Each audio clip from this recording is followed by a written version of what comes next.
Bueno, ahí está lo que dijo el presidente Enrique Peña Nieto. Tengo en la línea telefónica a Miguel Ángel Osorio Chong, secretario de Gobernación.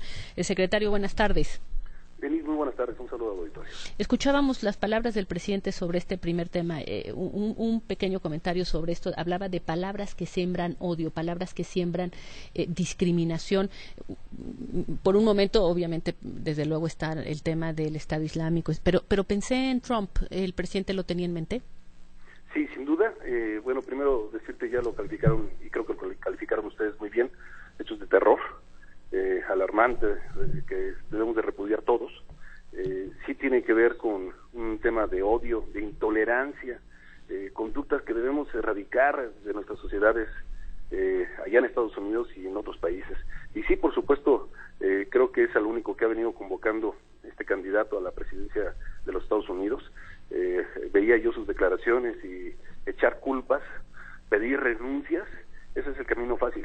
Lo que tenemos que hacer es tomar acciones con nuestras propias conductas y ser más tolerantes y entender que somos ya en cualquier lugar del mundo una sociedad plural, con la composición de diferentes etnias, diferentes tipos de sociedades, y todos tenemos que tolerarnos unos a otros y debemos saber convivir entre todas las sociedades que ahí convergen.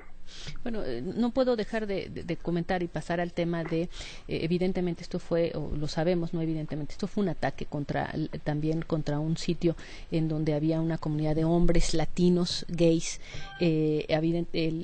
Sabemos que esta persona había manifestado una posición homofóbica y me lleva un poco al tema que se ha suscitado también a raíz de la presentación que hizo el presidente de esta iniciativa para legalizar el matrimonio entre personas del mismo sexo, y que ha provocado toda una serie de reacciones, incluso algunos dicen que llevaron a la derrota del PRI en algunos estados, y además, pues por ejemplo, en la Iglesia Católica, en Desde la Fe, habla de un voto merecido de castigo contra el PRI por haber, digamos, promovido esta iniciativa. Miguel Ángel, voy a tener que hacer un corte comercial, me quedan un par de segundos. Yo te pediría que te quedes con nosotros para platicar de este y otros temas. Con todo gusto, Denis. Te lo agradezco mucho. Vamos a una pausa, regresamos. Vamos a estar platicando con el secretario de Gobernación. Le invitamos también a que nos llame y nos haga sugerencias también, si quiere hacerle preguntas directamente. Sí. Regresamos, estamos aquí atando cabos, estamos platicando con el secretario de Gobernación, Miguel Ángel Osorio Chong, y por supuesto haciendo un comentario sobre el tema del día, pero pasando a otros asuntos. Miguel Ángel, hablábamos sobre todo de este tema de la Iglesia, entre la Iglesia y los llamados a no votar por el PRI, justamente por la iniciativa que el presidente envió al Congreso sobre matrimonios entre personas del mismo sexo para, digamos, hacerlas legales en todo el país, y que implica también el tema de la adopción. ¿Cuál es la posición respecto a este tema? De parte tuya, ¿consideras que es un elemento que explica las derrotas del PRI? Y segundo, ¿cuál es la posición como secretario de Gobernación frente a la Iglesia, dado que tiene ciertas limitaciones legalmente para participar en política? Bueno, primero decirte que ellos están en su derecho de poder hacer alguna manifestación respecto a los temas nacionales, claro, siempre y cuando no se involucren, como está en nuestra Constitución, en temas electorales. Entonces, a este tema en lo particular, habrá que esperar qué dice primero, qué se tiene de elementos para hablar respecto a que si participaron o no, y la autoridad electoral, tendrá que tomar sus propias decisiones. ¿No es la Secretaría de Gobernación? Sí, no.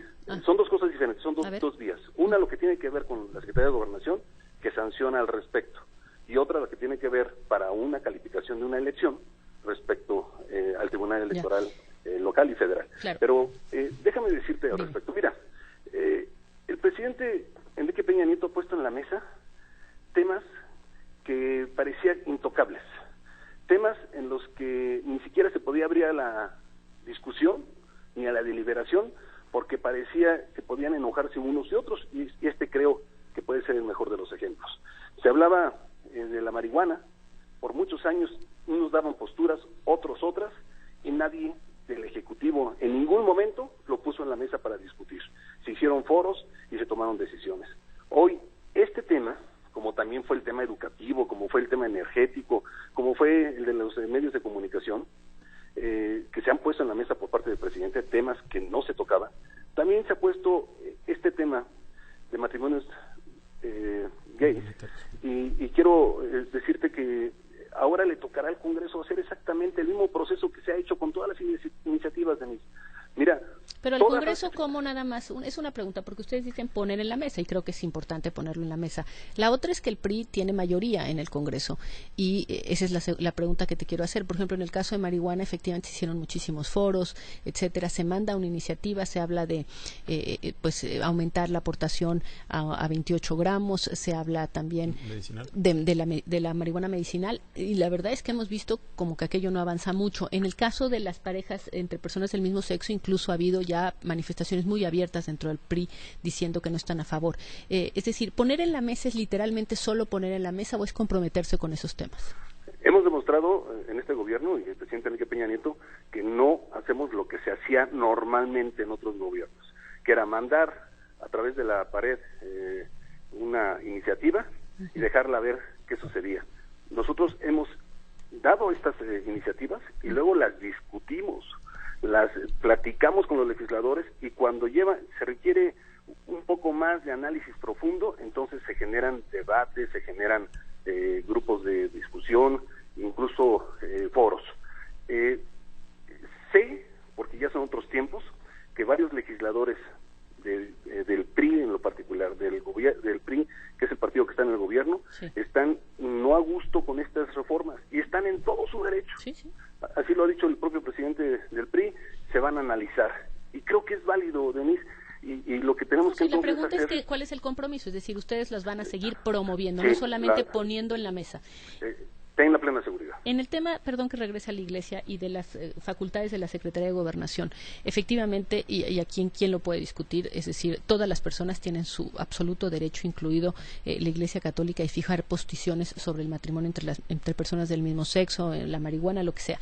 El tema es que nuestra legislación es muy clara en el sentido de involucrarse en temas electorales.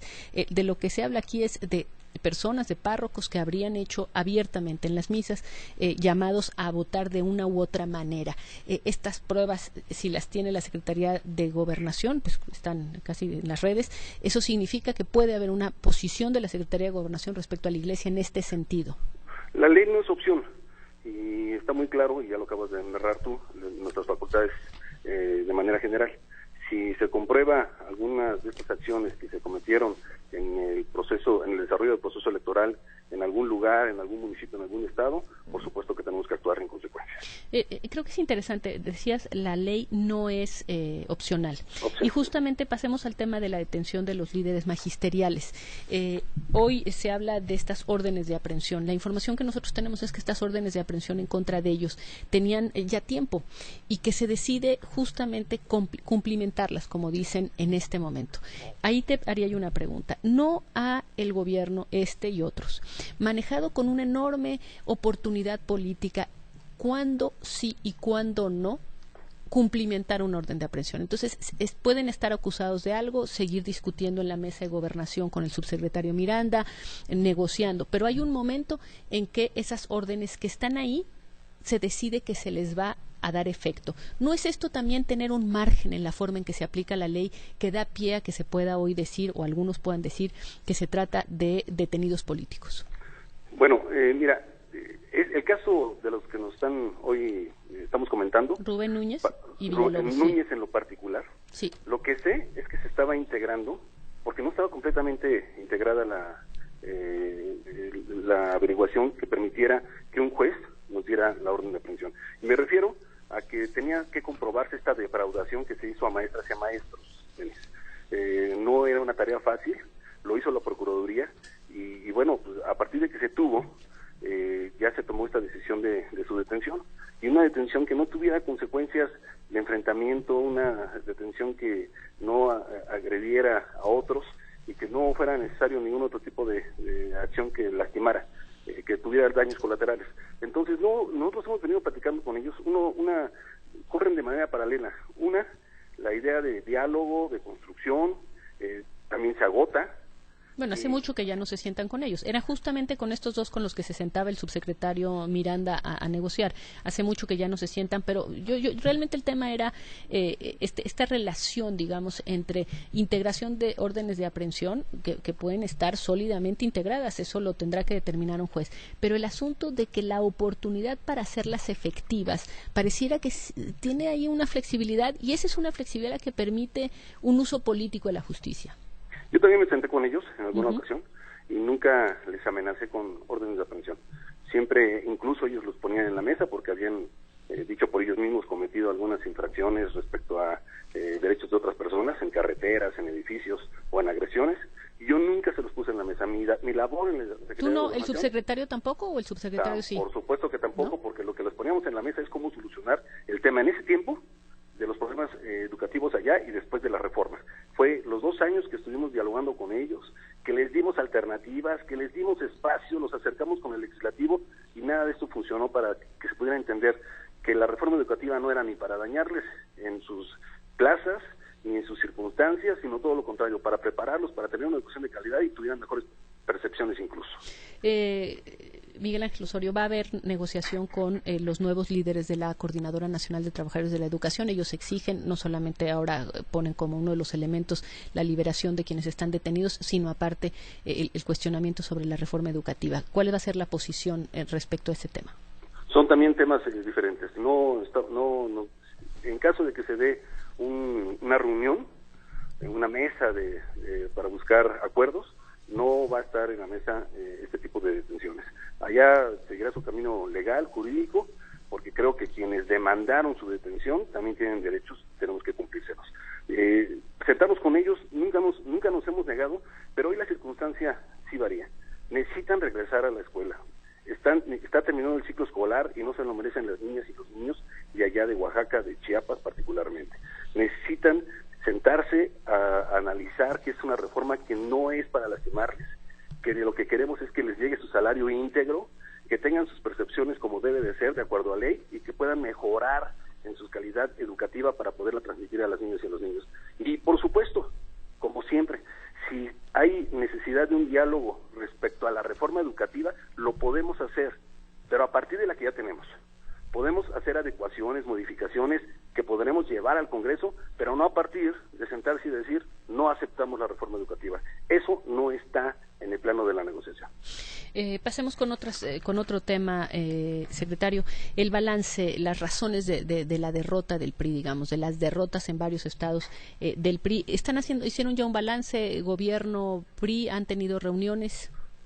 Sé que el PRI está haciendo su propio análisis, Denise. ¿El gobierno no? El gobierno de la República, sí, por supuesto, estaba yo en las dos partes. Ya. Un partido que está en el gobierno y que tiene este resultado, por supuesto que requiere y necesita hacer un análisis, creo que aquí en todo el mundo, y esta no es la excepción, y este análisis servirá para la toma de decisiones del propio presidente de la República. Me gustaría conocer cuáles son los elementos que te parecen pesaron en estas derrotas del PRI en varios estados. Te quisiera yo invitar a que te quedaras con nosotros un bloque más, Miguel Ángel, ¿es posible? Sí, claro. Perfecto, vamos a una pausa, regresamos, estamos platicando con el secretario de Gobernación, Miguel Ángel Osorio Chong. Vamos a hablar del tema de los resultados de las elecciones del pasado domingo, no, de hace 10 días. Ya volvemos. Agradezco mucho al secretario de Gobernación, Miguel Ángel Osorio Chong, con quien estamos platicando. Estábamos abordando el tema de lo que ocurrió en las elecciones particularmente a algunos gobernadores y lo que se interpreta como un fracaso del PRI. ¿Cuáles son las razones, Miguel Ángel Osorio Chong, que ustedes estarían recibiendo, digamos, como explicación de las derrotas? Denise, mira, el año pasado hubo una elección intermedia, federal, en la que siempre se dice, de manera no formal, pero que así se entiende, que es la elección que permite una evaluación al gobierno de la República. Ahora fueron elecciones locales que, por supuesto, también tienen rebote a la acción de los gobiernos federal y estatal. Entonces, la parte de acá, de lo federal, sí se tiene que hacer un análisis, el presidente tomará las decisiones que deba, ver qué ha gustado y qué no ha gustado, pero creo que fundamentalmente el análisis viene en lo local, porque si no, no estaríamos teniendo la misma vara, porque entonces no podría entenderse cómo se ganaron unos estados y se perdieron otros, cómo Hidalgo tan cerca y Tlaxcala tan cerca de el Distrito Federal con todo el eco de las noticias, puede verse a distancia de lo que sucedió en Oaxaca o de lo que sucedió en Chihuahua. Entonces, sí hay que ver lo local, sí hay que ver la función, la acción de los gobiernos que representan a diferentes partidos políticos, y yo creo que ahí encontraremos una parte importante de los triunfos o derrotas. Ahora, verlo en lo local, básicamente lo que la mayoría de los analistas dicen es, esto se trata sí de lo local, pero de un tema de castigo a gobiernos corruptos o señaladamente, o señalados por corruptos, vamos a decirlo así. En ese sentido, ¿no hay también una preocupación, ya no solamente como gobierno, sino como un gobierno emanado de ese partido, de decir, quizá habría que poner más énfasis como gobierno en una serie de temas que pues no parecieran ser los prioritarios de este gobierno? Me refiero, por ejemplo, la verdad, a la iniciativa 3 de 3, a la discusión que inicia hoy en las cámaras sobre la iniciativa anticorrupción, en donde la verdad es que no se ha percibido ningún tipo de urgencia por parte, quizá de toda la clase política, pero en este caso, como miembros del mismo partido, como gobierno emanado del PRI, no sienten que han dejado completamente de lado un tema que está pues digamos castigando donde gobernaban. Sí, primero déjame decirte que debe ser un asunto que nos debe preocupar tanto a partidos políticos como a gobiernos, pasando por el gobierno federal, por supuesto. Es un tema que está ahí en la sociedad y que por supuesto hay enojo y hay molestia. También déjame recordar que fue el presidente Enrique Peña Nieto el que es el primero que toma este tema, lo manda como iniciativa, su partido le respalda, le apoya, y ya estamos en la fase final, que se ha detenido por diferentes circunstancias, que yo espero, verdaderamente lo espero, que se logren los acuerdos. Para eso es el extraordinario, para abordar este tema y se pueda llegar hasta donde se tenga que llegar para el compromiso que se tiene que hacer como Estado mexicano, me refiero a todos, en el tema contra la corrupción. Pero, por ejemplo, en el 3 de 3, ¿cuál es la posición del secretario de Gobernación? En dar a conocer públicamente la declaración patrimonial. Yo tengo mi declaración a la vista, por cierto, pero yo creo que debe de ser algo que yo no lo he hecho, porque tiene que ser lo que resulte de la discusión de los legisladores. Yo no voy a fijar ni línea para un lado ni para el otro, yo estoy de acuerdo con la transparencia, pero tiene que ser lo que esté en el marco de no violar los derechos de otros, porque, bueno, sabes que la discusión también se ha dado que hasta qué número de familiares llega este 3x3. Sí, pero lo que está ahorita realmente deteniéndolo es que unos consideran que hacer pública su declaración patrimonial no lo quieren hacer. Hay una discusión. Sé que va muy adelantado, Denise, va muy adelantado el proceso, están en la discusión, yo los dejaría que terminaran, veremos resultados esta misma semana al respecto. De parte del gobierno lo ha demostrado en ser quien mandó iniciativa, en ser quien apoyó que se aprobar esta iniciativa y ver que esta parte final también salga adelante. Creo que mayor forma de demostrarlo es con hechos, y así lo ha demostrado el presidente Enrique Peña Nieto. Sobre el tema de los gobiernos corruptos, vamos a un tema, porque efectivamente pues los gobiernos estatales pueden tener malos gobiernos, o en algunos casos incurrir en actos de corrupción, señalados algunos, por cierto, por la Auditoría Superior de la Federación. Queda la impresión de que el gobierno federal pudo haber hecho más, o que incluso el PRI pudo haber hecho más, en algunos casos quitándole el apoyo a algunos gobernadores, incluso quitándoles el fuero para que pudieran ser procesados sobre ciertos temas. ¿No hay ahí, digamos, una falta de acción por parte del gobierno respecto a gobiernos de cualquier partido, pero en particular a gobiernos del mismo partido, de haber hecho malas administraciones sin que la Federación, con los instrumentos que tiene la Federación, también exigiera cuentas, procediera en consecuencia? Mira, me preguntas primero de partidos políticos, creo que sí están en todos sus derechos de exigir y de poner un alto a quienes de todos los partidos están señalados, de todos los partidos. Fue una guerra, el último proceso electoral, lo dije en alguna conferencia, despiadada, en el que el único argumento es voy a meter a mi antecesor a la cárcel. Lo que yo digo es, vamos a generar poca posibilidad de estabilidad política y de desarrollo. ¿Qué quiero decir? Hay que castigar a quien comete estas irregularidades, hay que señalarlo, hay que documentarlo y dejar que las instituciones sean los que califiquen, no sean los partidos políticos. Pero nunca ha pasado. Es decir, no tenemos antecedentes de gobiernos endeudados, de gobiernos con malas administraciones, a los que justamente creo que por eso se convierte en un voto de castigo, porque las instituciones pues no han sido suficientes para terminar con la impunidad. Déjame no estar de acuerdo contigo, creo que Perfecto. ya no recordamos el tema de Tabasco. en el que el gobierno federal fue el gobierno federal el que actuó y está todavía en proceso. En el caso de Granier. Sí, claro. Y es por ese tema, ¿eh? ¿Y hay una disposición del gobierno de hacer lo mismo en otros casos? Lo manifesté. Son las instituciones los que tienen que calificar y nosotros tendremos lo que se tenga que hacer de parte del gobierno, lo vamos a hacer sin ningún problema. Es este gobierno el que actuó en el tema de Granier. Es este gobierno el que actuó con líderes sindicales que también eran intocables. Es este gobierno el que vio que estaba la delincuencia involucrada en un estado y fue contra alcaldes y fue contra gobernadores de todos los partidos políticos. Es este gobierno, pero parece que luego el momento político nos lleva solamente a ver el presente y no ver todos los antecedentes de lo que ha venido haciendo en este tema de corrupción el gobierno de la República. Última pregunta nada más. Nos decía Alejandro Ope, que además sabe de estos temas y trabajó mucho tiempo dentro de la estructura de seguridad del Estado, que hay un preocupante aumento en el tema de los homicidios relacionados con el crimen organizado. Esto se refleja en los datos del Sistema Nacional de Seguridad Pública. ¿Cuál sería, digamos, el nivel de preocupación y de ocupación del gobierno para hacerle frente a este aumento en la violencia? Sí, tiene toda la razón, Alejandro. Es cierto. Mira, vamos otra vez al 2012. Bajamos de 22 a 16 por cada 100,000. Bajar 6 puntos en 2 años es una meta impresionante que en pocas veces se ve. Detener a 100 de los 122 más importantes delincuentes también es algo que tenemos que observar.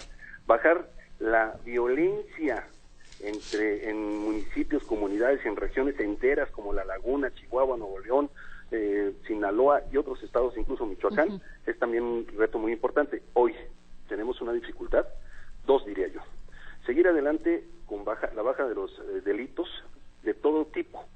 A veces de la delincuencia organizada no es tan importante para la sociedad, sino el patrimonial y el personal. Y 2, ver el tema de incremento de los homicidios. Sabemos en qué 50 municipios se nos ha incrementado. Sabemos cuáles incluso 16 hay que atender con prioridad. Estamos ya trabajando. Tenemos 2 dificultades al respecto. Una, van entrando gobernadores. Por eso yo hablo de instituciones. Y hay que a veces iniciar. Y a veces traen ideas diferentes a lo que ha venido dando resultados. Y segundo, no tenemos, y seguimos en el mismo problema, una reforma que hemos pedido, que hemos impulsado, que hemos cedido incluso a esas adecuaciones que se requieren para una reforma para el tema del mando policial. Hoy hay 1,800 corporaciones, de las cuales prácticamente la mayoría no están capacitadas, no están homologadas, no tienen los mismos salarios ni prestaciones. Y hay 1,200 municipios que prácticamente no tienen policías. Entonces dirías, una parte es, están llegando nuevos gobernadores, sí hay un aumento de homicidios, hay nuevos gobernadores, y por otra parte no hemos avanzado en el mando policial, que sería lo que ustedes estarían pidiendo para este tema. El punto final que nos va a permitir disminuir aún más en este tema. Sí, llevamos un incremento, estamos tomando cartas en el asunto, vamos otra vez a buscar que vayamos hacia la baja. No he hecho culpas, este gobierno no es de echar culpas, pero sí de buscar compromiso de todos. Mientras antes ni siquiera se coordinaban con nosotros, hablo como exgobernador, hoy te digo que es total apoyo y respaldo a los gobiernos de los estados, pero ellos tienen que comprometerse. No todo se puede hacer desde la federación. Bueno, pues te agradezco muchísimo, Miguel Ángel. Muchísimas gracias por platicar conmigo el día de hoy sobre todos estos temas. Muchísimas todo lo contrario, gracias. Denise. Muy gracias, un gusto saludarte.